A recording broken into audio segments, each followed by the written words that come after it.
Bienvenue à la présentation sur l'intervention « Susciter une discussion ». Si vous n'avez pas administré l'OEAL aux élèves de la classe et n'avez pas fait la formation des groupes en fonction des résultats, il est fortement recommandé de commencer votre exploration avec les présentations « Passation de l'OEAL » et « Formation des groupes ». L'intervention « Susciter une discussion » se vit pendant plusieurs semaines et ce, à tous les jours. Il existe deux différentes interventions pour susciter une discussion. D'abord, la lecture aux élèves en petits groupes, qui peut se vivre le lundi ou le vendredi, et l'intervention susciter une discussion, qui doit être vécue 4 fois par semaine, et ce, avec une image. L'intervention susciter une discussion en est une qui doit être planifiée. D'abord, il faut choisir une image à utiliser toute la semaine. Cette image doit permettre à l'élève de pouvoir avoir l'opportunité de s'exprimer et de dire ce qu'il pense. Ensuite, il faut choisir l'intention pédagogique de la semaine. Il y a 4 différentes intentions pédagogiques. Exprimer ses idées, ses réflexions et ses émotions. S'écouter, écouter les autres et réagir.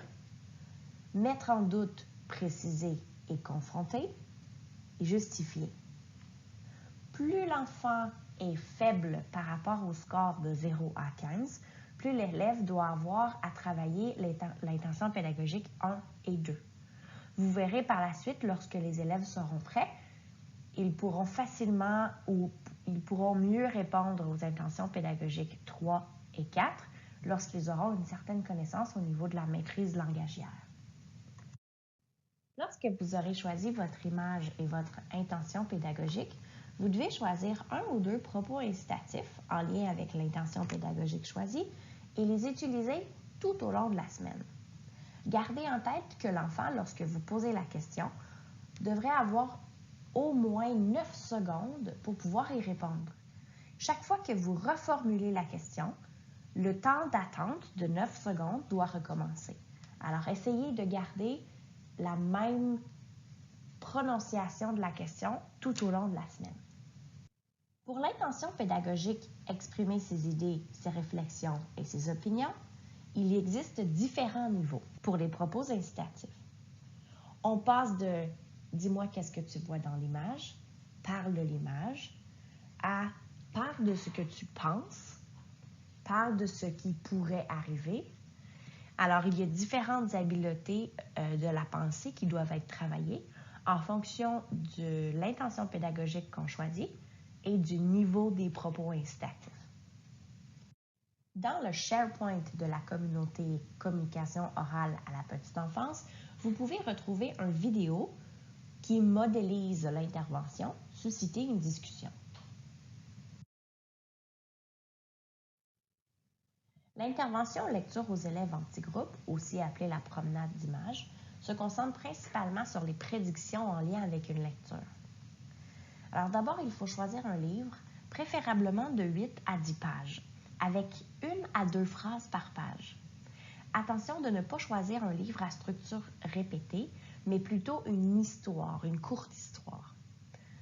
Si le livre est plus long ou a plus de texte par chacune des pages, il sera difficile de respecter le 10 minutes prévu pour l'intervention. Alors, il faut planifier le choix du livre pour cette intervention. Ensuite, page par page, on va demander aux élèves de faire une prédiction par rapport à ce qui pourrait se passer dans l'histoire.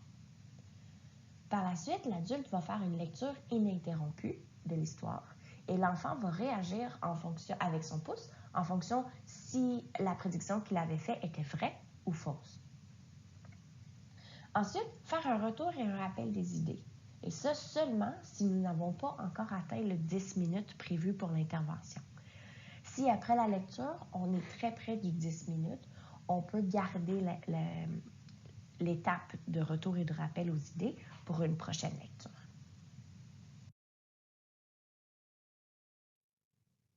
Il est possible de voir une modélisation de l'intervention lecture aux élèves en petits groupes dans la communauté COPE, Communication orale à la petite enfance, dans le SharePoint du Conseil. Voici quelques éléments à retenir. Nous gardons la même image toute la semaine pour approfondir les conversations et pour permettre aux élèves de réinvestir le vocabulaire appris en lien avec l'image. Il est recommandé que l'enseignante et l'éducatrice travaillent avec les mêmes petits groupes, et ce sur plusieurs semaines, jusqu'au moment de faire la reformation des groupes pour les élèves qui sont prêts à vivre l'intervention pont vers la lecture.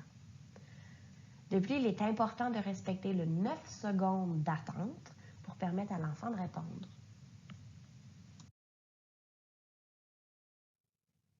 Comme tous les enfants de la classe doivent vivre les interventions en lien avec l'approche COPE, et ce, tous les jours de la semaine, il est important de bien planifier les sessions COPE à l'intérieur de notre semaine et de notre planification hebdomadaire. Voici un exemple dans une classe de la planification COPE hebdomadaire. Lorsque vous remarquez que vos élèves communiquent majoritairement en français et que leurs phrases sont complètes, vous pouvez penser à leur faire vivre l'intervention pont vers la lecture. Pour en apprendre davantage sur la prochaine étape, veuillez choisir la présentation pont vers la lecture.